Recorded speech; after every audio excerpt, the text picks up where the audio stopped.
નમસ્કાર, હું છું બળદેવસિંહ ચૌહાણ અને આપ જોઈ રહ્યા છો તારણ ન્યૂઝ। આવો જોઈએ આજના સમાચાર।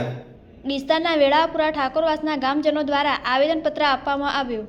આજ રોજ વેળાપુરા ઠાકોરવાસના જે શૌચાલય બનાવવામાં આવ્યા હતા તે શૌચાલયના કોન્ટ્રાક્ટર દ્વારા જે શૌચાલય બનાવવામાં આવ્યા હતા તે શૌચાલય આજ પણ જર્જરિત હાલતમાં જોવા મળી રહ્યા છે। તો ગામ લોકોને આજ સુધી એ શૌચાલયનો કોઈ પણ ન્યાય મળ્યો નથી અને શૌચાલય એ જ હાલતમાં જે બનાવ્યા હતા એ જ હાલતમાં જોવા મળી રહ્યા છે। આરટીઆઈના માધ્યમથી તપાસ કરાવતા જાણવા મળ્યું હતું કે લાભાર્થીના એકાઉન્ટમાંથી નાણાં ઉપડી ગયા છે અને લાભાર્થીને તો એ વાતની ખબર પણ નથી। તો આ બાબતે યોગ્ય તપાસ કરવા માટે ડીસા પ્રાંત ઓફિસ મામલતદાર તેમજ ટીડીઓ સાહેબને આવેદનપત્ર આપી યોગ્ય તપાસની માંગ કરવામાં આવી। હવે જોવાનું એ રહ્યું છે કે શું સરકારી કર્મચારીઓ આ બાબતને ધ્યાનમાં લઈ કોઈ કાર્યવાહી કરે છે કે નહીં। તારણ ન્યૂઝ। મારું નામ સૌસિંહ ડુંગરસિંહ છે। હું ડીસા તાલુકાના વેળાવાપુરા ગામનો હું।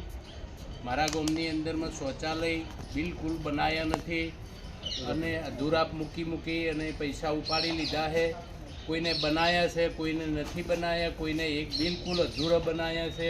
આવી રીતે કરી અને તલાટી, સરપંચશ્રી, કંત્રાટી આ બધા મિલી ભગત મળી અને પૈસા ઉપાડી લીધા છે અને શૌચાલય બિલકુલ કોઈના બનાવ્યા નથી। અમે આટલા પૂરા નથી કર્યા। અમે આટલી રજાઓ તો કરીએ છીએ પણ અમને કોઈ સારો જવાબ મળતો નથી।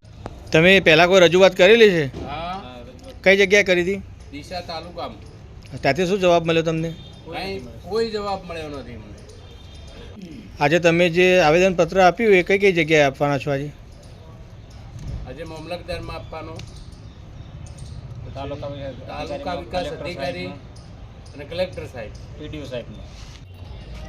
મારું નામ મોહનસિંહ છે, ગામ વેળાપુરા। આ શૌચાલય માટે અમે આવ્યા છો।